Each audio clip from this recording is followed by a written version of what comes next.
Assalamualaikum warahmatullahi wabarakatuh. Di sesi keempat tentang HSI ini, kita mulai masuk kepada langkah teknis dalam upaya higien dan sanitasi di industri. Langkah teknisnya itu ialah kita mulai mempelajari dasar-dasar pengolahan limbah cair. Sebelumnya sedikit pengantar supaya jangan ada yang lupa. Limbah cair itu adalah bahagian dari limbah secara umum. Jadi pembagian tentang limbah itu kan banyak. Ada dia dibagi menurut wujud, ada dibagi menurut sumber, ada dibagi menurut berbahaya atau tidak berbahaya, ada dibagi menurut sifat, organik, anorganik, dan lain-lain. Pembagian-pembagian yang demikian tujuannya sesungguhnya adalah dalam rangka manusia bisa mempelajari tentang limbah lalu mengambil langkah-langkah yang sesuai untuk mengendalikan limbah tersebut. Kalau limbah padat itu sering dalam sehari-hari kita sebut sebagai sampah. Nah, sekarang kita tentang pengolahan limbah cair. Kenapa limbah cair ini yang dijadikan topik hangat atau utama di dalam pelajaran kita? Karena limbah cair ini relatif lebih berbahaya. Karena dia bisa hadir di segala komponen. Bisa dia di tanah, bisa dia berada di badan air, bisa dia juga menguap ke udara. Hujan asam contohnya itu kan berasal dari limbah cair, sisa-sisa pestisida yang menguap itu. Dia menguap ketemu dengan hujan, menjadilah H2SO4. Dasar pengolahan tentu kalau yang intinya detailnya kita belajar di pengolahan limbah industri. Tetapi di HSI perlu juga dipelajari karena ini merupakan juga satu upaya sanitasi. Nah, kalau kita mempelajari proses, maka caranya adalah kita menganalisis proses tersebut menjadi dua. Ini penting supaya kita bisa memahami. Satu, kita bagi menurut prosesnya itu. Kita bagi proses tersebut. Proses ini dibagi menjadi tiga. Pertama, berdasarkan jenis kegiatan. Kedua, berdasarkan tingkat perlakuan. Jadi jenis, tingkat. Ketiga, berdasarkan karakteristik.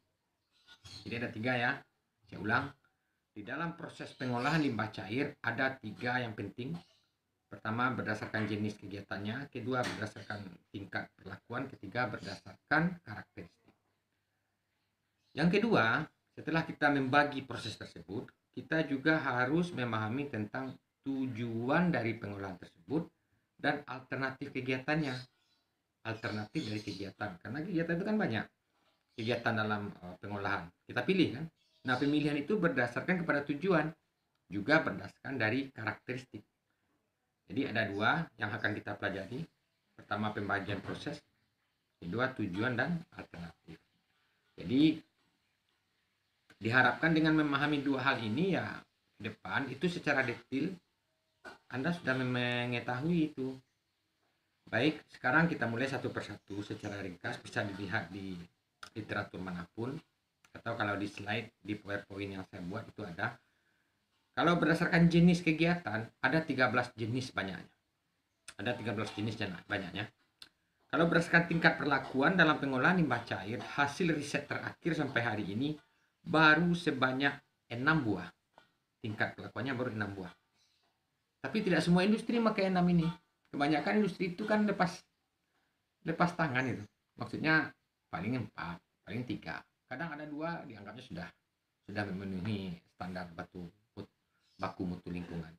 Yang ketiga, berdasarkan karakteristik. Kita bahas satu persatu.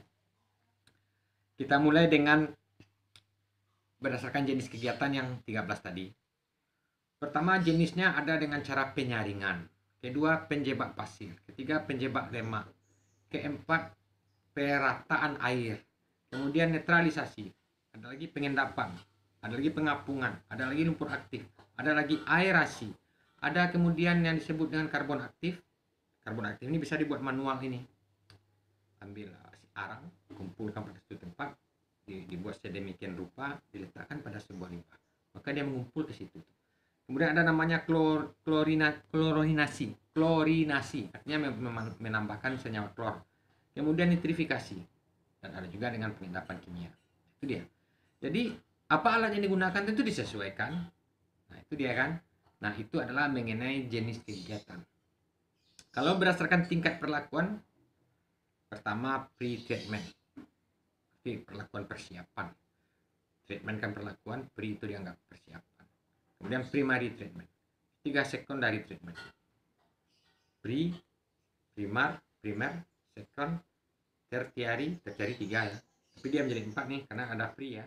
Pre, primer, second, tertiary, desinfektan, ultimate disposal. Ultimate-nya sama dengan pembuangan akhir. Nah itu tingkat perlakuan. Jadi limbah cair itu pertama sekali ya memang harus ada pre-treatmentnya, kemudian ada perlakuan primer. Nah, berurutan ya. Kalau berdasarkan karakteristik, maka ya sederhana. Ada proses fisika, ada proses kimia, ada biologi. Kenapa berdasarkan karakter? Karena memilih apakah dengan fisika, apakah dengan kimia ini disesuaikan dengan karakteristik limbah tersebut. Contoh begini, limbah sawit misal. Limbah cair sawit.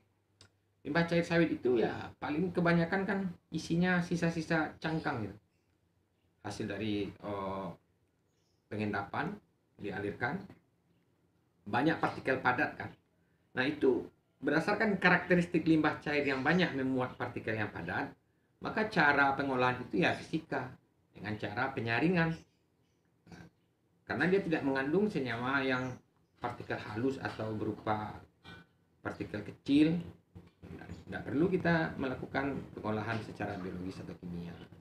Nah itulah tentang kalau untuk tujuan dan alternatif kegiatan, maka ini bisa Anda lihat di literatur, karena kalau saya sampaikan dengan lisan juga agak sulit, tapi secara umum saya katakan kalau tujuan alternatif itu kita melihat tahapan tadi, tingkat perlakuan tadi, dimulai dari primer, second, tertiary, dan kemudian menambah klorinasi tadi, kemudian baru disposal, pembuangan akhir.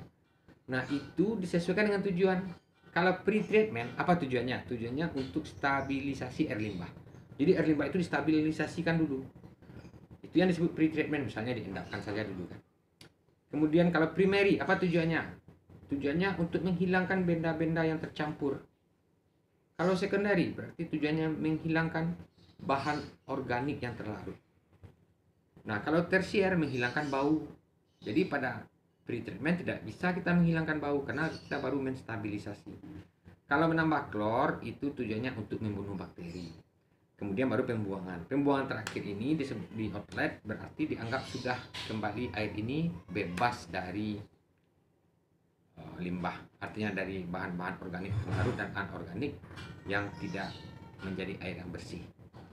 Nah, kira-kira begitulah tentang dasar pengolahan limbah cair.